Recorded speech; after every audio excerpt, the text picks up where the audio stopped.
Woohoo! Family time! Let's go! Yay!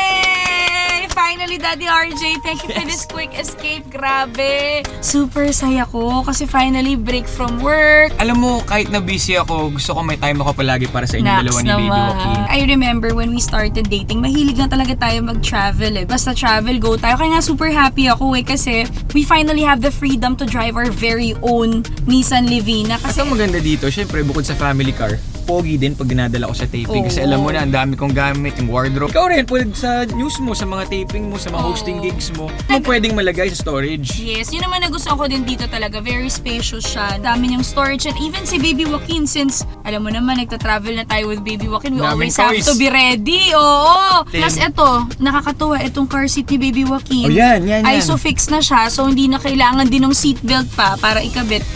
Tsaka alam mo, wife, ang gusto ko dito, yung aircon, napakalamig. Oo, super. Diba? Kahit saan ka nakaupo, sobrang lamig. At saka apat yung vents ng aircon dito sa likod. Eh. Talagang abot lahat.